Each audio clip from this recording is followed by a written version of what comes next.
Jeg har lige spillet på BBC. Det var rigtig fedt. Jeg er lidt udmattet, men det er kun en god ting. Det betyder, at vi gav den sindssygt meget gas sammen.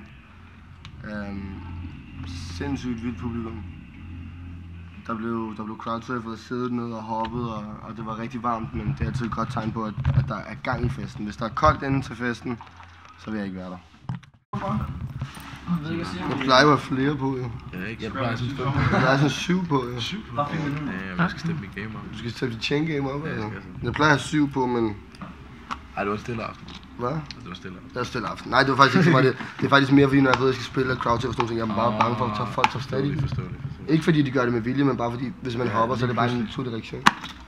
Det skal du også tænke over, når du crowdsurfer og sådan noget. Jeg har mistet meget tøj på crowdsurf. Tips. Ja, crowdsurfing tips. Jeg har mistet rigtig meget tøj på crowdsurf.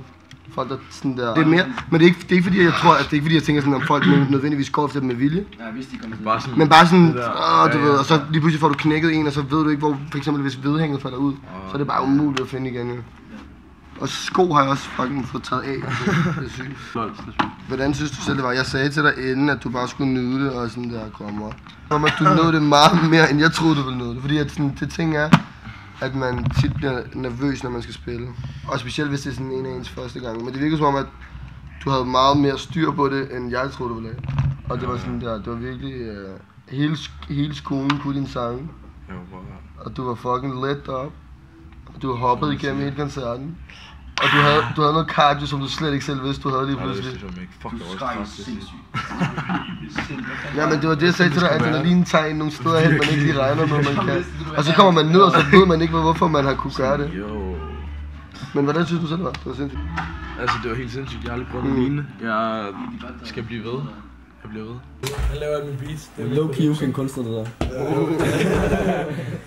Shit.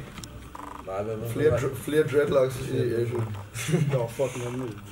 Peter, han laver alle vores beats. Peter, han skal... Ved du, hvad du skal, Peter, nu? Nu skal du sådan der bare lære at DJ. Jeg stod også bare dernede, og det var fucking vanvittigt. Jeg ønskede jo, at jeg stod deroppe. Ja. Uden dig havde det ikke været muligt. Jamen, det er det, så hvis du lærer at DJ, så alle de der oplevelser, man får, det oplevelser, man får sammen. Ja. Jamen altså, magisk. Det er sindssygt. Ja, men bro. Vi skal bare blive ved. Tak for i aften. Det var fucking sindssygt. Jeg vil håbe, at jeg på et eller andet tidspunkt får lov til at komme tilbage. Fordi at god stemning er min type stemning. Så. Ja, okay. Det er fint. Det gør vi, og fucking godt spillet. Vi ses der! Cut it, vi er færdige. Gør vi.